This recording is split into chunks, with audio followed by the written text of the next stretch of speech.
بنیاد قرآن کریم میں دکھائی نہ دے تو کیا کمپیوٹر کا بھی ذکر ہے؟ تو میں نے کہا یہ تو ہو نہیں سکتا کہ نہ ہو، لیکن میں اس کا جواب بعد میں دوں گا۔ تو اب وہ اگر سن رہی ہوں خطبہ تو میں ان کو بتا رہا ہوں کہ کمپیوٹر میں دو صفات ہونی چاہیے۔ ایک تو یہ کہ متعلقہ مضمون کی تمام تر معلومات اس میں مہیا ہوں، اور ایسے طریق پر مہیا ہوں کہ بلا تاخیر فوراً وہ نظر کے سامنے آ جائیں۔ اللہ تعالیٰ نے اس کمپیوٹر کا ذکر قرآن کریم میں فرمایا ہے۔ ایک موقع پر یہ فرماتا ہے وَمَا لِهَٰذَا الْكِتَابِ لَا يُغَادِرُ صَغِيرَةً وَلَا كَبِيرَةً إِلَّا أَحْصَاهَا۔ یہ عجیب کتاب سے مراد کمپیوٹر ہے یہاں،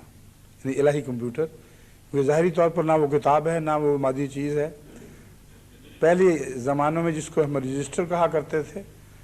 آج کل کی اصطلاح میں اسے کمپیوٹر کہہ دیتے ہیں۔ فرمایا مَا لِهَٰذَا الْكِتَابِ لَا يُغَادِرُ صَغِيرَةً وَلَا كَبِيرَةً إِلَّا أَحْصَاهَا۔ یہ عجیب قسم کی چیز خدا نے ایجاد کر لی ہے کہ نہ ادنا چھوڑتی ہے نہ بڑا چھوڑتی ہے، ہر چیز کو سمیٹے ہوئے ہے، ایک ذرہ بھی اس کے احاطہ تقدیر سے باہر نہیں۔ اور یہ جہاں تک اس کی اس صورت کا تعلق ہے تو مطلب ہے واللہ سریع الحساب، کہ اللہ تعالیٰ سے بڑھ کر حساب میں سریع ہے ہی کوئی نہیں۔ اب قرآن کریم میں سریع الحساب کا مضمون ملتا ہے، یہ عجیب بات ہے کہ دوسری کتابوں میں نہیں ملتا۔ بہت سے ایسے پہلو ہیں قرآن کریم کے جن کا حسن موازنے کے ساتھ ظاہر ہوتا ہے، ورنہ پتہ ہی نہیں چلتا۔ نہ بائبل میں نہ کسی اور کتاب میں خدا کے حسابدان ہونے کا اور سب سے تیز تر حسابدان ہونے کا کوئی ذکر نہیں ملتا۔ تو سریع الحساب اس کمپیوٹر کی صفت ہے جو خدا کی تقدیر نے بنا رکھا ہے، اور خدا کمپیوٹر کو پڑھنے والا ایک چاہیے۔ کمپیوٹر میں اگر اس تیز رفتاری کے ساتھ اعداد و شمار مہیا کرنے کا کی صلاحیت موجود ہو جس تیز رفتاری سے پڑھنے والا چاہتا ہے، تو پھر وہ صحیح اور تقاضے حال کے مطابق ہے، مقتضائے حال کے مطابق ہے، یعنی اس کے بغیر وہ ناقص ہو جائے گا۔ لیکن اللہ تعالیٰ نے سریع الحساب کے ساتھ جس کتاب کا ذکر فرمایا کہ وہ کسی چیز کو چھوڑتی نہیں، ان دونوں کو ایک دوسرے کے ساتھ ملا کر پڑھیں تو معلوم ہوتا ہے کہ خدا کو جب کسی عدد کی ضرورت ہو بندے کو دکھانے کے لیے یا کسی اور کو بتانے کے لیے کہ دیکھ لو یہی باتیں ایسی ہوئی تھیں، اس صورت میں اللہ تعالیٰ اس کتاب سے جس میں سب کچھ ہے بلا نکال لیتا ہے۔ اور قیامت کے دن جب کوئی بندہ کہے گا جی میں نے تو نہیں ایسا کیا، اللہ کہے گا یہ دیکھ لو، کوئی تاخیر ہی نہیں اس میں۔ بس عالم الشہادہ کا بھی ایک معنی اس سے ہماری سمجھ میں آ گیا۔ شہادہ کا ایک مطلب ہے گواہی دینا، تو گواہی کی کائنات کا بھی وہی مالک اور عالم ہے، اور گواہی دینا بھی اسی کو آتا ہے اور گواہی مہیا کرنا بھی اسی کو آتا ہے۔ بس یہ وہ خدا ہے جس کا تصور اگر واضح ہوتا چلا جائے انسان پر، اور قرآن کے حوالے کے بغیر یہ تصور از خود واضح ہو ہی نہیں سکتا۔ حضرت صلی اللہ علیہ وآلہ وسلم کی ارشادات پر غور کیے بغیر اس تصور تک رسائی ناممکن ہے، مگر اگر یہ ہو تو پھر ان میں ڈوبنے کے بعد یہ مضامین ابھرتے ہیں، اور پھر انسان کو سمجھ آتی ہے کہ گناہ سے بچنے کا اصل طریق کیا ہے۔ یہ احساس زندہ رہے اور یہ احساس انسان سے غائب نہ ہو کہ خدا غائب ہوتے ہوئے ہمیں وہاں سے دیکھ رہا ہے جہاں سے ہم اسے نہیں دیکھ رہے۔ یہ وہ لوگ ہیں جو شیطان سے محفوظ رہتے ہیں، اور جب وہ خدا سے غائب ہوتے ہیں تو ان کا پھر کیا تناظر ہے، وہ کس شکل میں ابھرتے ہیں، ان کے متعلق بھی قرآن کریم ذکر فرماتا ہے۔ کہتا ہے شیطان ان کو وہاں سے دیکھ رہا ہے جہاں سے وہ شیطان کو نہیں دیکھ رہے، اور شیطان کے حملوں سے محفوظ نہیں۔ خدا کے تعلق میں یہ مضمون بنے گا کہ خدا کی خیر سے محروم رہ گئے، کیونکہ خدا کا دیکھنا اور اس کا قریب ہونا خدا کی خیر کو قریب تر کرنے کے مترادف تھا۔ جو اس سے غائب ہو گیا وہ خیر سے، ہر اچھی چیز سے غائب ہو گیا، اور شیطان اس کو دیکھ رہا ہے اور وہ نہیں دیکھ رہا۔ اس کا مطلب یہ ہے کہ ہر پہلو سے وہ شر کے قریب آ گیا ہے، کیونکہ شیطان کا دیکھنا شر کی نیت سے ہے، اور اس کا شیطان کو نہ دیکھنا بے دفاع ہونے کے معنی رکھتا ہے۔ ایک حملہ آور اگر آپ کو دیکھ رہا ہے اور آپ نہیں دیکھ رہے تو پھر تو آپ ہر وقت خطرے کی حالت میں ہیں۔ تو یہ ہے قرآن کریم کا نظام جو خدا تعالیٰ کی صفات کو کس طرح عدل بدل کر مختلف پہلوؤں سے پھیر پھیر کر بیان کرتا ہے، اور انسان حیرت میں ڈوب جاتا ہے کہ چھوٹی سی کتاب دکھائی دیتی ہے مگر ہر چیز کے ہر پہلو کو بیان فرما رہی ہے۔ تو عالم الغیب خدا سے یہ تعلق باندھیں کہ اس کا غیب ہونا آپ کے لیے رحمت کا سایہ تو بنا رہے، لیکن تاریکیاں پیدا نہ کرے، اور تاریکیاں تب پیدا ہوں گی اگر آپ اس سے دور ہٹ کر خود غیبوبیت اختیار کریں، اور اگر آپ خدا سے غائب ہونا چاہیں گے تو خدا کی پکڑ کی نظر سے اور پکڑ کی دسترس سے تو آپ غائب نہیں ہو سکتے، مگر شیطان کی پکڑ کی دسترس میں داخل ہونے شروع ہو جاتے ہیں، اور اسی کا نام ظلمات پر ظلمات ہے۔ آپ اندھیروں پر اندھیروں میں ڈوب جاتے ہیں۔ بس یہ کوشش کرنا کہ ہم خدا تعالیٰ کی نظر کے احساس میں رہیں اور یخشون ربہم بالغیب کے تحت آئیں، یہی اس زمانے کے سارے مسائل کا علاج ہے، کیونکہ انسان جو دن بدن گناہوں میں ڈوب رہا ہے وہ خدا سے غائب ہونے کے نتیجے میں ڈوب رہا ہے، لیکن یہ نہیں جانتا وہ کہ عالم الغیب ہے، وہ جہاں مرضی غائب ہو جائے پھر بھی ہمیشہ خدا کی نظر میں رہے گا۔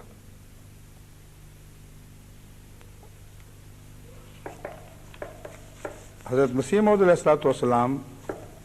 اس مضمون پر بعض اور آیات کے تعلق میں ایک مسلسل روشنی ڈال رہے ہیں، اسی میں سے میں نے کچھ حصہ پڑھ کے سنایا تھا، اور پھر ان امور کی طرف توجہ مبذول ہوئی۔ اب یہ سفر کرنے کے بعد میں واپس اس حصے کی طرف آتا ہوں۔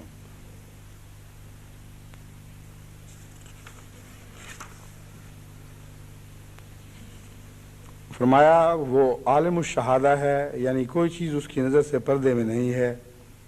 یہ جائز نہیں کہ وہ خدا کہلا کر پھر علم اشیاء سے غافل ہو۔ یہ جائز نہیں کہ خدا کہلا کر پھر علم اشیاء سے غافل ہو۔ یہ کیا معنی ہے؟ جائز نہیں، صاف معلوم ہوتا ہے کہ اس سے کوئی کسی بھلائی میں کمی آ جاتی ہے اور خدا کے درجہ کمال پر حرف آتا ہے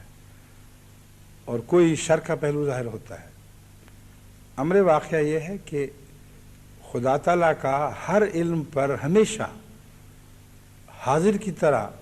مسلط رہنا اس علم کو کی ضمانت دیتا ہے کہ وہ خیر ہے، اور اس بات کی ضمانت دیتا ہے کہ اس علم میں کوئی رخنا نہیں آئے گا۔ اگر یہ نہ ہو تو کائنات کا نظام از خود جاری رہ ہی نہیں سکتا۔ یہ بہت بڑی جہالت ہے کہ اتنا بڑا نظام ایک خود طبی حرکت کی صورت میں رواں دواں ہے اور کوئی تصادم نہیں ہے، اور اگر سفر کو ہم دیکھتے ہیں تو کیوس سے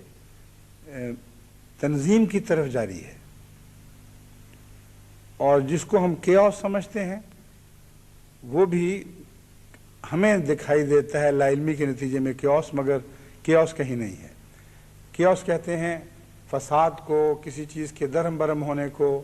کسی چیز کے غیر منضبط ہونے کو، کوئی قانون نہ چل رہا ہو، اندھیر نگری ہو، اندھیر نگری اور چوپٹ راجہ والا مضمون، اس کو کیوس کہا جاتا ہے۔ سائنسدان بڑی مصیبت میں مبتلا ہیں اس وجہ سے کہ وہ جانتے ہیں کہ کیوس کا تنظیم میں بدلنا کسی بیرونی طاقت کو چاہتا ہے اور ایک منظم کو چاہتا ہے، ورنہ تنظیم از خود